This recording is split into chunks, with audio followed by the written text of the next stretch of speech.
जमीन को इस फसाद से पाक कर दिया जाए। फरिश्तों को हुक्म दिया गया, वो बड़े बड़े लश्करों की सूरत में जमीन पर उतरने लगे और जिन्नात पर जबरदस्त हमला कर दिया। जिन्नात ने मुकाबला करने की कोशिश तो की, मगर अल्लाह के हुक्म के सामने वो बेबस हो चुके थे। इस हमले में बेशुमार जिन्नात हलाक हुए और जो बच गए वो पहाड़ों, जंगलों और दूरदराज जजीरों में छुप गए। इन्हीं जिन्नात में एक निहायत ही नेक और इबादत गुजार जिन्न था जिसका नाम था अजाजल। बाकी जिन्नों से मुख्तलिफ था, वो फसाद से बिल्कुल अलग रहता और दिन रात इबादत करता रहता था।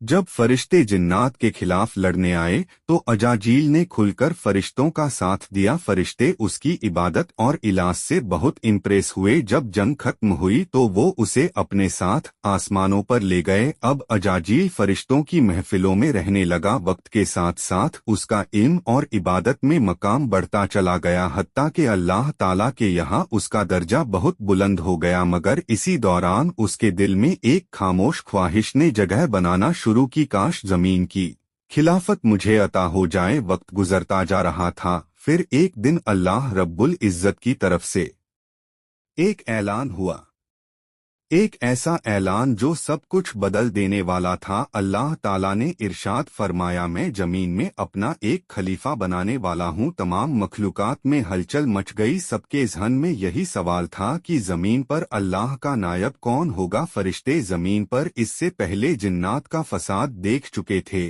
तो उन्होंने हैरान होकर अल्लाह रब्बुल इज्जत से अर्ज किया, क्या तू जमीन में ऐसे को खलीफा बनाएगा जो फसाद करेगा और खून बहाएगा? हालांकि हम हर वक्त तेरी तस्बीह और पाकी बयान करते हैं। अल्लाह ताला ने इरशाद फरमाया, मैं वो जानता हूँ जो तुम नहीं जानते। दूसरी तरफ अजाजील ये ऐलान सुनते ही बहुत खुश हुआ। वो बहुत कॉन्फिडेंट था कि अल्लाह के यहाँ उसका जो मकाम है, इसलिए अब इस जमीन की खिलाफत तो उसे ही मिलने वाली है। लेकिन फिर एक ऐसा वाक़या हुआ जिसने सबको हैरान कर दिया। अल्लाह ताला ने हज़रत इज़राइल अलैहिस्सलाम को हुक्म दिया कि वो जमीन के मुख्तलिफ इलाकों से मिट्टी जमा करें। हज़रत इज़राइल अलैहिस्सलाम ने पहाड़ों, मैदानों, रेगिस्तानों और जरखेज ज़मीनों हर जगह से थोड़ी थोड़ी मिट्टी जमा की। यह मिट्टी मुख्तलिफ रंगों की थी, किसी जगह की मिट्टी नरम थी और किसी की सख्त। इस मिट्टी से अब अल्लाह ताला ने एक नई मखलूक तख्लीक फरमाना शुरू की, इंसान। जब पहले इंसान की तख्लीक मुकम्मल हुई तो उसका नाम रखा गया आदम। फिर अल्लाह ताला ने उनमें रूह फूंकी और यूं इंसानियत की इब्तिदा हो गई। अब तमाम मखलूकात की नजरें हजरत आदम अलैहिस्सलाम